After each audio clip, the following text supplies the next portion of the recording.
വളരെ പ്രധാനപ്പെട്ട സുപ്രധാനമായ കുറച്ച് വിവരങ്ങൾ കൂടി ശബരിമല സ്വർണ്ണക്കൊള്ളയുമായി ബന്ധപ്പെട്ട് പുറത്തുവരുന്നു. കടകംപള്ളി സുരേന്ദ്രന്റെ അറസ്റ്റും ഉടനുണ്ടാകുമോ? മുഖ്യമന്ത്രി പിണറായി വിജയന്റെ അനുമതിക്കായി അന്വേഷണ സംഘം കാത്തുനിൽക്കുന്നു.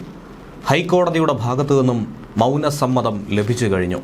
പലവിധ ചോദ്യങ്ങളാണ് ഉയരുന്നത്. വീണ്ടും കടകംപള്ളിയെ വിളിച്ചു വരുത്താനായി തീരുമാനിച്ചിരിക്കുന്നു. പഴയ ട്രെൻഡ് അനുസരിച്ച് വിളിച്ചു വരുത്തി ഇതുവരെയുള്ളവരെ അറസ്റ്റ് ചെയ്തു, മൊഴി രേഖപ്പെടുത്തിയ ശേഷമായിരുന്നു അറസ്റ്റിലേക്ക് കടന്നത്.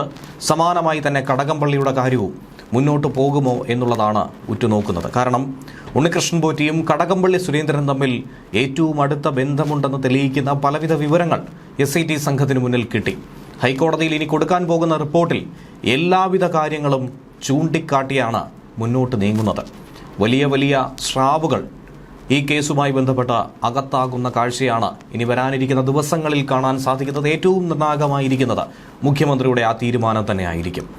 ശബരിമല സ്വർണ്ണക്കൊള്ളയിലെ ആ പ്രധാനിയെ അറസ്റ്റ് ചെയ്തേ മതിയാകൂ എന്നാണ് അന്വേഷണ സംഘം നിലവിൽ അറിയിച്ചിരിക്കുന്നത്. ഇക്കാര്യം ക്രൈംബ്രാഞ്ച് മേധാവി മുഖേന വ്യക്തമാക്കിയിട്ടുണ്ടെന്നാണ് മനസ്സിലാക്കാൻ കഴിയുന്നത്. ഇനി ഹൈക്കോടതിയുടെ പരിഗണനയിൽ കേസ് എത്തുമ്പോൾ കൃത്യമായി ഈ വിഷയം എടുത്തു പറഞ്ഞുകൊണ്ട് കടുത്ത നടപടികളിലേക്ക് നീങ്ങുമെന്ന കാര്യത്തിലും സംശയമില്ല.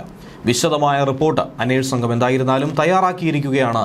ഈ ചോദ്യം ചെയ്യലിന്റെ അടിസ്ഥാനത്തിൽ, കടകംപള്ളി നൽകിയ മൊഴികളുടെ അടിസ്ഥാനത്തിൽ, തെളിവുകളുടെ അടിസ്ഥാനത്തിൽ ഇനി മുന്നോട്ട് പോകും. കടകംപള്ളിക്കും ഉണ്ണികൃഷ്ണൻ പോറ്റിക്കും അടുത്ത ബന്ധമുണ്ടെന്ന് കണ്ടെത്താൻ കഴിഞ്ഞു. ആദ്യത്തെ ചോദ്യം ചെയ്യലിൽ ശബരിമല സ്വർണ്ണക്കേസിലെ മുഖ്യപ്രതി ഉണ്ണികൃഷ്ണൻ പോറ്റിയുമായി ബന്ധപ്പെട്ട ചോദ്യങ്ങൾക്ക് കടകംപള്ളി കൊടുത്ത മൊഴികളിൽ അവ്യക്തത നിറഞ്ഞു നിൽക്കുന്നു എന്ന് വേണം മനസ്സിലാക്കാൻ.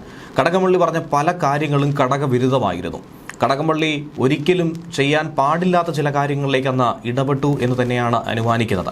പോറ്റിക്ക് സഹായം ചെയ്യണമെന്ന അപേക്ഷയ്ക്ക് മുകളിൽ എഴുതിയത് സാധാരണ ഒരു നടപടിക്രമമാണോ എന്ന സംശയമാണ് അവിടെ ഉയർന്നു കേൾക്കുന്നത്.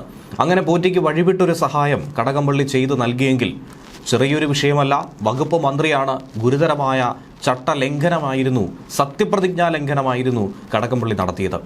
ബോർഡിന്റെ കാര്യങ്ങളിൽ മന്ത്രി ഇടപെടാറില്ല എന്ന മറുപടി അതൊട്ടും തന്നെ തൃപ്തികരമല്ല. പിന്നെ എന്താണ് മന്ത്രിയുടെ ജോലി? ദേവസ്വം ബോർഡ് പ്രവർത്തിക്കുന്നത് ശരിയായ ദിശയിലാണോ എന്നുള്ള ഒരു മോണിറ്ററിംഗ് സംവിധാനം പോലും ഇല്ലാതെയാണോ പിണറായി സർക്കാരിന്റെ മന്ത്രിസഭ മുന്നോട്ട് നീങ്ങുന്നത് എന്ന ആക്ഷേപം കൂടി ഇതിന് പിന്നാലെ കേൾക്കുകയാണ്. പോറ്റിയുമായി സാമ്പത്തിക ഇടപാടുകളെക്കുറിച്ചുള്ള മറുപടിയിലൊന്നും വ്യക്തത കൊടുത്തിട്ടില്ല. അതുകൊണ്ടാണ് പോറ്റിയുടെ മൊഴിയെടുത്തതിന് പിറകെ തന്നെ കടകംപള്ളിയെ വീണ്ടും ചോദ്യം ചെയ്യാനായി ഒരുങ്ങുന്നത്. SITയുടെ 3 മണിക്കൂർ നീണ്ട 100 ചോദ്യങ്ങളടങ്ങിയ ചോദ്യം ചെയ്യലിൽ കടകംപള്ളി ഏറെ വികാരധീനായി സംസാരിച്ചുവെന്ന് തന്നെയാണ് മനസ്സിലാക്കാൻ കഴിയുന്നത്.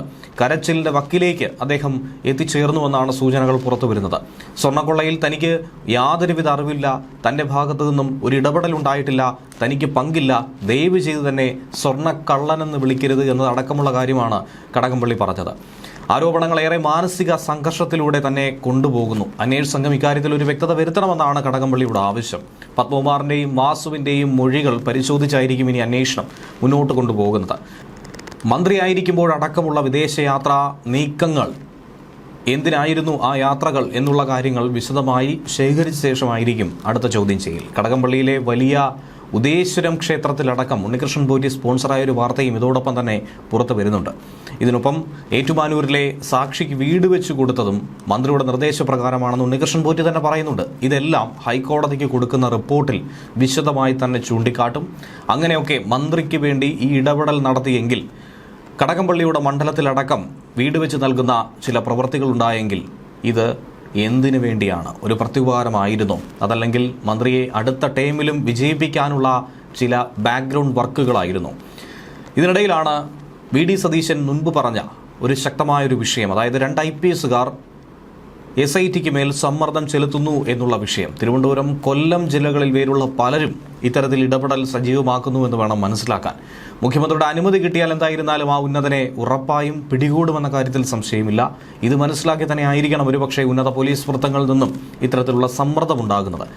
കേരള രാഷ്ട്രീയത്തെ ഏറെ പിടിച്ചുകുലുക്കുന്ന ഒരു വലിയ വിഷയമായി ഇത് ഭാവിയിൽ രൂപാന്തരപ്പെടുമെന്ന കാര്യത്തിൽ സംശയമില്ല. ഈ ഘട്ടത്തിലാണ് ഹൈക്കോടതിയുടെ നിർണായകമായ ആ തീരുമാനത്തിനും മുഖ്യമന്ത്രിയുടെ സമ്മതത്തിനുമായി SIT തീരുമാനിച്ചുറപ്പിച്ചിരിക്കുന്നത്.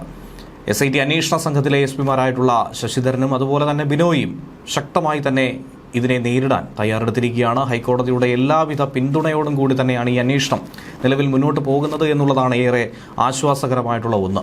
പ്രതികളിൽ മാത്രം ഒതുങ്ങാതെ ഈ ഗൂഢാലോചനയിൽ ആരൊക്കെ പ്രവർത്തിച്ചു, ഇതിൽ തൊണ്ടി മുതൽ എവിടേക്ക് കൊണ്ടുപോയി, ഇതിന് പിന്നിൽ വലിയൊരു നെക്സസ് ഉണ്ടോ, അവരുടെ ഉദ്ദേശം എന്തായിരുന്നു, അങ്ങനെ പലവിധ വിഷയങ്ങൾ അത് കണ്ടെത്തി കൃത്യമായി തന്നെ നിയമത്തിന് മുന്നിലെത്തിക്കാൻ തന്നെയാണ് തീരുമാനിച്ചിരിക്കുന്നത്. ഉന്നത രാഷ്ട്രീയ വ്യക്തിത്വങ്ങൾ നിരവധി ആളുകൾ ഇനി അറസ്റ്റ് ചെയ്യപ്പെടാൻ സാധ്യതയുണ്ട് എന്നാണ് മനസ്സിലാക്കേണ്ടത്. മുഖ്യമന്ത്രിയുടെ ഭാഗത്തു നിന്നും അനുകൂലമായ ഒരു നീക്കമുണ്ടായാൽ ആദ്യമുണ്ടാകുന്നത് കടകംപള്ളി സുരേന്ദ്രന്റെ അറസ്റ്റ് ആയിരിക്കും എന്ന കാര്യത്തിൽ സംശയമൊന്നും തന്നെ ഇല്ല. അവർ തമ്മിലുള്ള അടുത്ത ബന്ധം തെളിയിക്കുന്ന പല വിവരങ്ങളും അന്വേഷണ സംഘത്തിന്റെ കൈവശമുണ്ട്. ഇതൊക്കെ തന്നെയാണ് കടകംപള്ളിയിലേക്ക് വിരൽ ചൂണ്ടുന്ന പല തെളിവുകളായി അന്വേഷണ സംഘം ചൂണ്ടിക്കാണിക്കുന്നത്.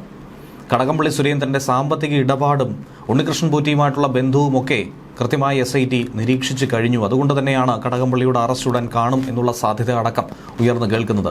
മറുഭാഗത്താകട്ടെ UDF കൺവീനർ അടൂർ പ്രകാശിൽ നിന്നും അന്വേഷണ സംഘം മൊഴിയെടുക്കുമെന്ന സൂചന ലഭിക്കുന്നു. പക്ഷേ അടൂർ പ്രകാശ് ആകട്ടെ ഇതൊക്കെ തള്ളിക്കളയുകയാണ്. അന്വേഷണ സംഘത്തിന്റെ ഭാഗത്തു നിന്നും ഇതുവരെയും അത്തരത്തിലൊരു വിവരം ലഭിച്ചിട്ടില്ല. ഇനി കോൺഗ്രസ് നേതാവ് സോണിയാഗാന്ധിയുമായി എങ്ങനെയാണ് കൂടിക്കാഴ്ച നടന്നത്, ഇക്കാര്യത്തിൽ ഒരു വ്യക്തത വരുത്താൻ പ്രത്യേക അന്വേഷണ സംഘത്തിന് ഉണ്ണികൃഷ്ണൻ പോറ്റി മൊഴി കൊടുത്തിട്ടുണ്ട്. എങ്ങനെയാണ് ആ കൂടിക്കാഴ്ച ഉണ്ടായത്, അതിന്റെ വിശദാംശങ്ങൾ ഇതൊക്കെ തന്നെ എടുത്തു പറയുന്നു. ഇതിനൊപ്പം തന്നെ മുൻമന്ത്രി കടകംപള്ളി സുരേന്ദ്രൻ നൽകിയ മൊഴികൾ സംബന്ധിച്ചും പോറ്റിയിൽ നിന്നും അന്വേഷണ സംഘം വ്യക്തത തേടിയിട്ടുണ്ട്. അതിന്റെ അടിസ്ഥാനത്തിലാണ് വീണ്ടും ഒരു ചോദ്യം ചെയ്യലിലേക്ക് അന്വേഷണ സംഘം കടക്കും. കടകംപള്ളിയെ വിളിച്ചു വരുത്താൻ സാധ്യതയുണ്ട്. അപ്പോഴായിരിക്കും അറസ്റ്റ് എന്ന രീതിയിൽ വാർത്തകൾ പ്രചരിക്കുന്നത്. കേസ് എന്തായിരുന്നാലും ഉടൻ തന്നെ ഹൈക്കോടതിയുടെ പരിഗണനയിലെത്തും. ഇത് രാഷ്ട്രീയ നേതൃത്വത്തിലും ഉദ്യോഗസ്ഥ തലത്തിലുമുള്ള പല രീതിയിലുള്ള അവിശുദ്ധ കൂട്ടുകെട്ടുകളെക്കുറിച്ചുള്ള വിവരങ്ങൾ കൂടിയായിരിക്കും പുറത്തു വരുന്നത്. അതേസമയം ദേവസ്വം ബോർഡിന്റെ മുൻ പ്രസിഡന്റ് കൂടിയായിട്ടുള്ള PS പ്രശാന്തിനെയും വീണ്ടും ചോദ്യം ചെയ്യാനുള്ള സാധ്യതയുണ്ട്. അടുത്ത ആഴ്ചയായിരിക്കും അദ്ദേഹത്തെ ചോദ്യം ചെയ്യാനായി വിളിച്ചു വരുത്തുന്നത്. കാരണം നേരത്തെ പ്രശാന്ത് നൽകിയ മൊഴിയിൽ കൂടുതൽ വ്യക്തത വരുത്തേണ്ടതുണ്ട്, ചില കാര്യങ്ങളിൽ ക്ലാരിറ്റി വരുത്തേണ്ടതുണ്ട്. അതിനായി ഈ നിലവിൽ കണ്ടെത്തിയ ചില കാര്യങ്ങൾ അതിനെക്കുറിച്ച് ചോദിച്ചറിയാനാണ് പിന്നെയും വിളിപ്പിച്ചിരിക്കുന്നത് എന്നാണ് മനസ്സിലാക്കേണ്ടത്. അതുകൂടാതെ ശബരിമലയെ സംബന്ധിച്ച് കൂടുതൽ നടുക്കുന്ന വിവരങ്ങൾ പുറത്തു വന്നിരിക്കുന്നു. ഈ കണ്ടതൊന്നും തന്നെയല്ല, ഇതിനപ്പുറം അയ്യന്റെ സ്വത്ത് മോഷ്ടിക്കപ്പെട്ടിരിക്കുന്നു എന്ന് വേണം മനസ്സിലാക്കാൻ. ശബരിമലയിലെ പ്രഭാവലയത്തിലെ സ്വർണവും കൊള്ളയടിക്കപ്പെട്ടു എന്നാണ് SIT പറയുന്നത്. 7 പാളികളിലെ സ്വർണ്ണമാണ് അങ്ങനെ നഷ്ടമായത്.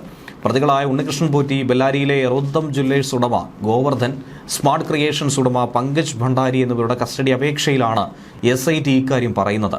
കട്ടിളപ്പാളി, ദ്വാരപാലക ശില്പങ്ങൾ എന്നിവയ്ക്ക് പുറമെയാണ് പ്രഭാവലയത്തിലെ സ്വർണം കൂടി നഷ്ടമായി എന്ന വിവരം പുറത്തുവരുന്നത്.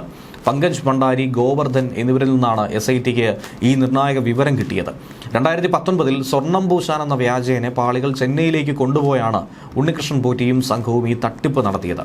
ശിവരൂപങ്ങളും അതുപോലെ തന്നെ വ്യാളി രൂപങ്ങളും കൊത്തിവെച്ച പ്രഭാമണ്ഡലത്തിലെ സ്വർണവും ദശാവതാര രൂപങ്ങൾ പതിപ്പിച്ച പാളികളിലെ സ്വർണവും രാസമിശ്രിതം ഉപയോഗിച്ച് വേർതിരിച്ചിട്ടുണ്ട് എന്നാണ് നിലവിൽ മനസ്സിലാക്കുന്നത്. SIT സംഘം ഇക്കാര്യം കൃത്യമായി തന്നെ കോടതിയിൽ പറയുന്നു. ദേവസ്വം സ്വത്ത് സംരക്ഷിക്കാൻ ബാധ്യസ്ഥരായ ഉദ്യോഗസ്ഥർ തന്നെ പ്രതികളുമായി ചേർന്ന് അന്യായമായി ലാഭമുണ്ടാക്കാൻ ശ്രമിച്ചുവെന്നാണ് കോടതി റിപ്പോർട്ടിൽ പറയുന്നത്.